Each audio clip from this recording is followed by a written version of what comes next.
नमो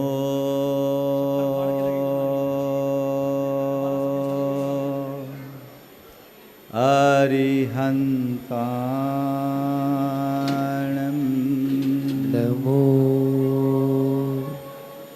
अरिहन्ताय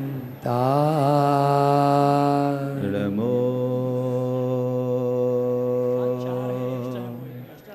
सिद्धाणं नमो सिद्धाय नमो आयर्याणं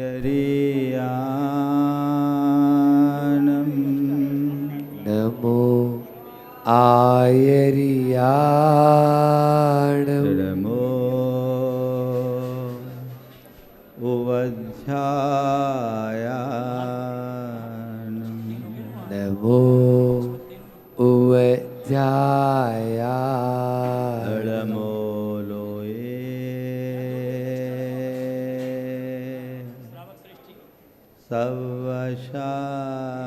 सवशाहुनं नमो लोये सवसाहु एसो पंच हड़मोयारो ऐसो पंच नमो यारो सव पावपणाशिनो सव पाव पणासिनो मंगलालं च सवेसिं मंगलाणं च सवे पढ़मं हो मंगलम परमं होय मंगलम। जय बोलो देवादिदेव एकहजार श्री भगवान महावीर स्वामी की जय। अहिंसा परमो धर्म की जय। 1008 श्री सिद्ध चक्र महामंडल विधान की जय। परम पूज्य आचार्य गुरुवर श्री विद्यासागर जी महाराज की परम पूज्य गुरुवर प्रमाण सागर जी महाराज की।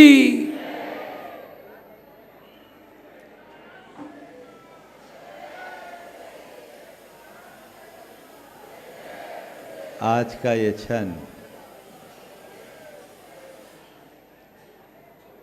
जीवन का बड़ा मौलिक क्षण बन गया है।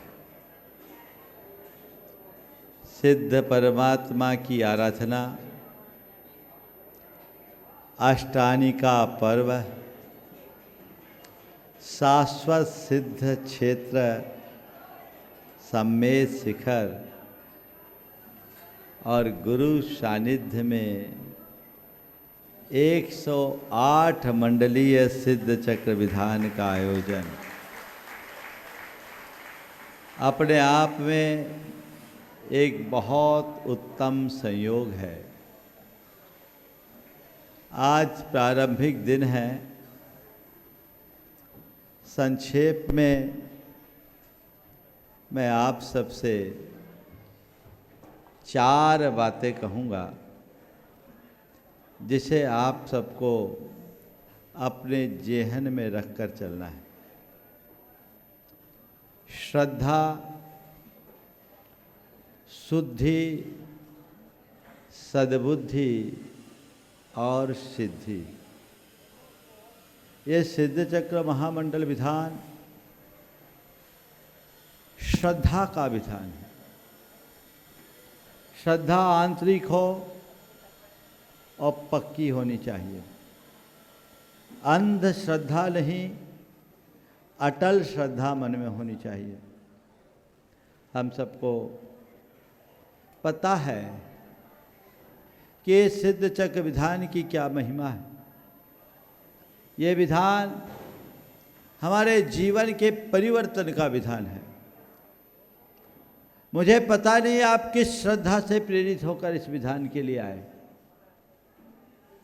लोगों के मन में कई तरह की श्रद्धा होगी।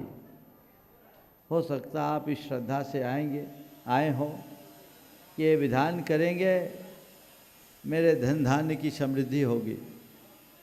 किसी के मन में ये भी मनोभाव होगा कि ये विधान करेंगे तो मेरे रुके काम पूरे हो जाएंगे।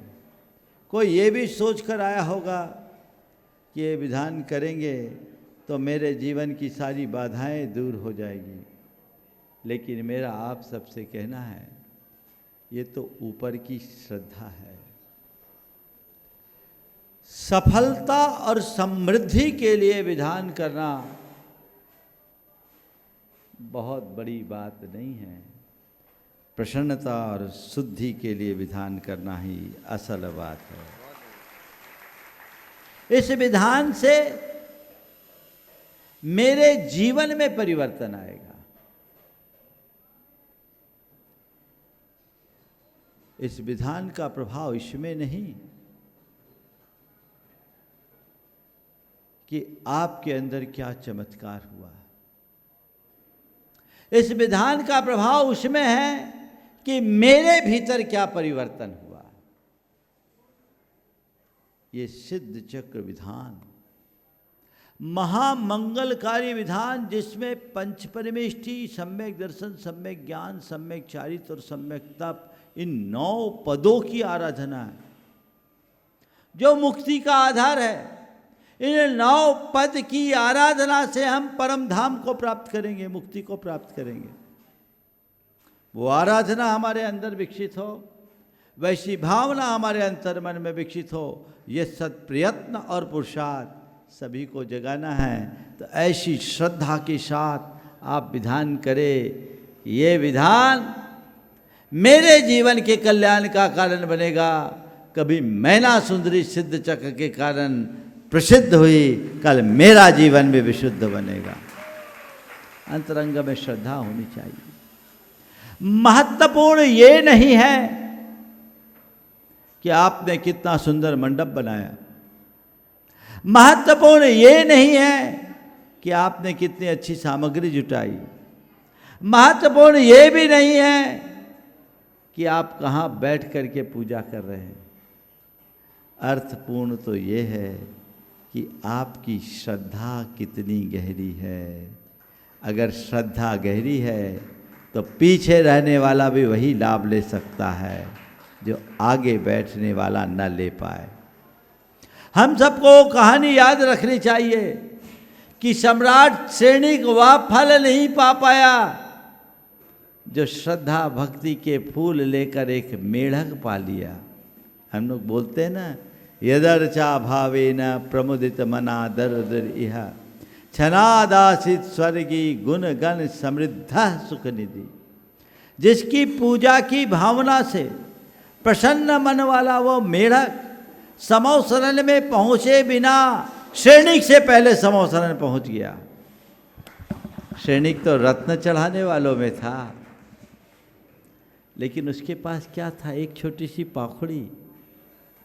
मैं आप सबसे इतना कहना चाहूँगा, उस श्रद्धा की पाखुड़ी को जीवित रखना, ये परिवर्तनकारी होगी और ये श्रद्धा तुम्हारी मुक्ति का आधार बनेगी।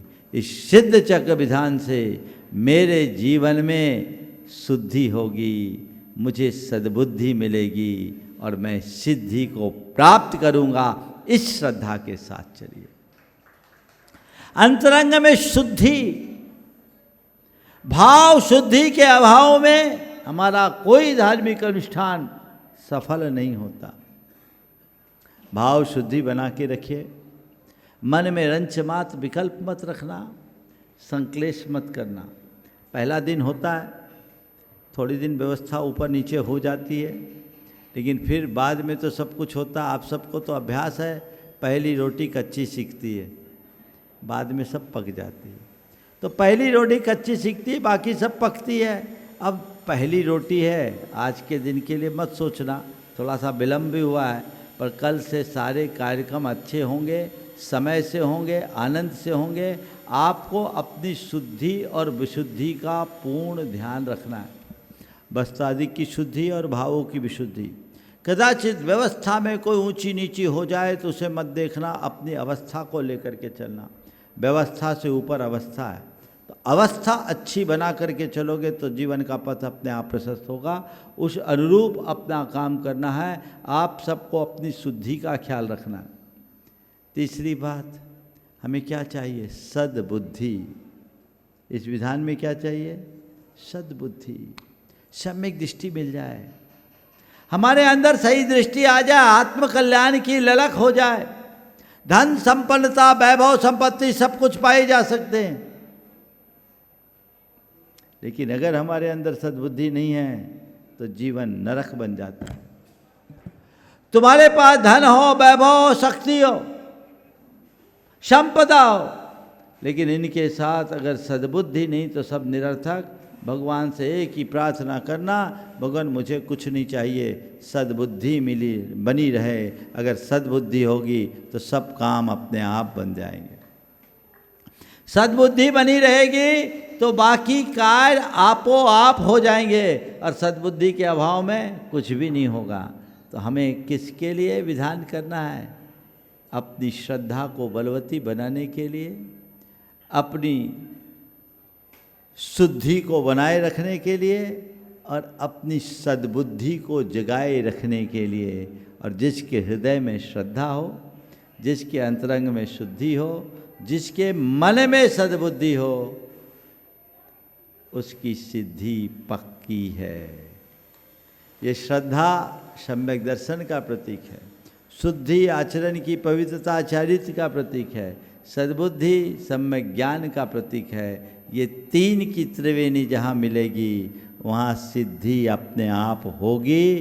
तो ये शुद्ध चक्र विधान अंतिम लक्ष्य सिद्धि का है, जो श्रद्धा, शुद्धि और सद्बुद्धि के पड़ाव से गुजर करके होगा। आज अभी ध्वजारोहण किया गया। ध्वज एकदम ऊंचे पर स्थापित किया जाता है। किसी भी राष्ट्र के मान सम्मान का, स्वाभिमान का द्योतक होता है और ध्वज। ऐसे ही ये धर्म की सर्वोच्चता का प्रतीक है ध्वज। यहाँ ध्वजारोहण किया गया। अभी ध्वजारोहण ऊंचा क्यों किया गया? अभी मोहित भाई ने परिवार सहित अपने करकमलों से ध्वजारोहण करने का सौभाग्य पाया। वो भाग्यशाली परिवार है। बहुत पहले यहाँ आया था विधान के लिए, मेरी माँ आएगी, हमने कहा तुम भी आ जाओ, बोला महाराज कोशिश करूँगा। और ये मौका उसे मिल गया कि आज उसके हाथों ध्वजारोहण हुआ। आप सब ध्वजारोहण में सम्मिलित हुए। धार्मिक आयोजनों की, खड़े हो जाओ मोहित भाई, धार्मिक आयोजनों की शुरुआत ध्वजारोहण से ही होती है। एक बार इसका जोरदार अभिनंदन भी कर दीजिए। धार्मिक आयोजनों की शुरुआत ध्वजारोहण से होती है, और ध्वज सबसे ऊंचे आता है। इसके पीछे एक संदेश है, ध्वज को आप केवल कपड़े का टुकड़ा मत मानना। ध्वज ऊंचा है, इसका मतलब हमारे जीवन में धर्म को सर्वोच्च स्थान मिलना चाहिए। हम धर्म को सबसे ऊपर रखे, इस भाव से ध्वजा रखो। और एक बात और, ध्वजा को आप देखो, ध्वजाएं चारों दिशाओं में जिधर की हवा हो उधर घूमती है, लेकिन ध्वज दंड सीधा रहता है। ध्वजा जिधर की हवा हो उधर घूमती है, लेकिन ध्वजदंड स्थिर रहता है। ये ध्वजारोहण ये संदेश देता है कि तुम्हारे जीवन में परिस्थितियों की चाहे जैसी हवा क्यों ना आए, मेरी धर्म श्रद्धा का दंड मजबूत बना रहे। ये ध्वजदंड को पकड़े रहना, समझ गए? और ये जो पकड़े रहने की बात, दंड की बात से एक बात मुझे याद आ गई। आप भी थोड़े अपने बचपने को याद कर लो। मैं अपने पीछे बचपने की तरफ मुड़कर देख रहा हूँ। बचपन में बच्चे खम्बे को पकड़कर गोल गोल चक्कर काटते हैं कि नहीं काटते हैं? आपने भी काटी होगी, हमने भी काटी है। अरे एक अनुभव, खम्बे को पकड़कर जब चक्कर काटते हैं, चाहे जितने चक्कर काट लो कुछ फर्क पड़ता है? जब तक खम्बे को पकड़े हो कोई फर्क नहीं पड़ता, और खम्बा से हाथ छूटते ही सिर चकरा जाता है ना? अनुभव है ना? मैं आप सबसे इतना ही कहना चाहता हूँ, तुम्हें दुनिया का चाहे जितना चक्कर लगाना है लगा लो, दुनिया का चाहे जितना चक्कर लगाना है लगा लो, धर्म के खम्बे को पकड़े रहना, कभी चक्कर नहीं आएगा। धर्म के खम्बे को पकड़े रहना, उसे छोड़ना नहीं। ध्वजारोहण यही बताता है, ध्वज दंड की तरह स्थिर रहो। आज ये शुभ संयोग बना। आप लोगों ने बहुत उत्साह का परिचय दिया है और अभी तो शुरुआत है, आज हमें विधान अभी शुरू करना है, इसलिए अधिक विस्तार नहीं करूँगा। जो मुखमंडल के पुण्यार्जक है अतुल भाई, हर कार्य में आगे, जब विधान की घोषणा हुई उसने कहा मेरा पहला मंडल पक्का। इधर से कत्था वाला परिवार, ब्रह्मचारी बहन सुनीता, उन्होंने अपनी तरफ से कहा। सुरेंद्र की भी इच्छा तो हमेशा प्रमुख मंडल की रहती, इस बार कुछ परिस्थितियाँ ऐसी रही, लेकिन इसकी भावना देखो, माँ बीमार है फिर भी छोड़ करके दोनों आ गए इस भाव से कि उनके स्वास्थ्य की हम यहीं से कामना करेंगे, काम होगा। आज उनके हाथों से मंडप उद्घाटन करने का योग बना। इधर ललतेश जी का परिवार और इधर रविंद्र भाई, ये चारों मुखमंडल पुण्यार्जक, ध्वजारोहण करता और मंडप उद्घाटन परिवार को इन्होंने आज मांगलिक शुरुआत की है। मैं दोनों हाथों से आशीर्वाद देता हूँ। और जितने मंडल पुण्यार्जक हैं जिन्हें अखंड दीप प्रज्वलन करने का सौभाग्य मिला है, आपके विजयवाड़ा वाले और दिनेश रेखा परिवार, और मंगल कलश की स्थापना का सौभाग्य प्राप्त करने वाले विमल जी सोगानी और विनय जी आपके चिरमिरी वाले, मैं इनको भी आशीर्वाद देता हूँ। और उनके साथ जितने मंडल के पुण्यार्जक हैं और जितने लोग इस विधान में सहभागित हो रहे हैं, उनसे एक ही आशीर्वाद है, आपको एक ही प्रार्थना करना है, मेरे हृदय में श्रद्धा बनी रहे, मेरी शुद्धि कायम रहे, सद्बुद्धि जगी रहे, सिद्धि अपने आप मिलेगी। जीवन का अंतिम लक्ष्य उस सिद्धि का होना चाहिए। इसी भाव विशुद्धि के साथ कीजिए। एक बार उन सभी कार्यकर्ताओं के लिए आप जोरदार करतल ध्वनि बना दीजिए जो रात दिन एक करके इस पूरे के पूरे आयोजन को संपन्न करने में लगे हैं। रात भर सवेरे 6 बजे अमित भाई यहीं थे, रात भर सोए नहीं, ब्रह्मचारी रात भर रहे और पूरी गुनायतन की टीम रात दिन लगकर काम की। और इस विधान के संयोजक भाई डब्बू, पूरे कार्यकर्ताओं के साथ में सबको आशीर्वाद देता हूँ। एक बार उनको आशीर्वाद भी देना है ताकि पूरे टीम जो इस कार्य में लगे हुए हैं, एक बार मैं नाम नहीं ले रहा हूँ, सुभाष जी सबके साथ एक बार आप आशीर्वाद इसलिए लीजिए कि बिना थके आप उत्साह के साथ इस आयोजन को संपन्न कर सके। पूरी की पूरी टीम, हो सकता है अभी सब कार्य में लगे होंगे, मैं सभी को आशीर्वाद दे रहा हूँ। आ जाओ कपूर जी, सुनील जी, सब बीरू, जो पूरी टीम है एक बार आ जाए। और मैं सभी को आशीर्वाद दे रहा हूँ, आप लोगों के लिए भी, कि देखो भाई कार्य करता है, ये कोई पेशेवर लोग नहीं है, रात दिन एक करके आपके लिए खट रहे। आपका विधान सानंद संपन्न हो इस भाव से लग रहे हैं। आपकी व्यवस्था उत्तम से उत्तम करो, कोई कमी नहीं होनी चाहिए। हालांकि गुनायतन की संस्कृति है, इनकी व्यवस्था में कोई कमी रहती नहीं, और फिर भी अगर कोई कमी आज हो तो उसे ठीक करे। विपरीत मौसम में, प्रकृति की प्रतिकूलता में रात दिन एक करके पूरी टीम 50 लोग रात दिन लगे हैं, तब ये इतना सुंदर मत सजा है। डब्बू भाई भी अपने कार्य में लगे होंगे। मैं सभी को बहुत बहुत आशीर्वाद देता हूँ। जितने लोग यहाँ प्रत्यक्ष रूप से विधान के लिए सम्मिलित होने का मन बनाकर आए हैं, वे उत्साह के साथ विधान संपन्न करेंगे, और जो घरों में हैं वे भी करेंगे।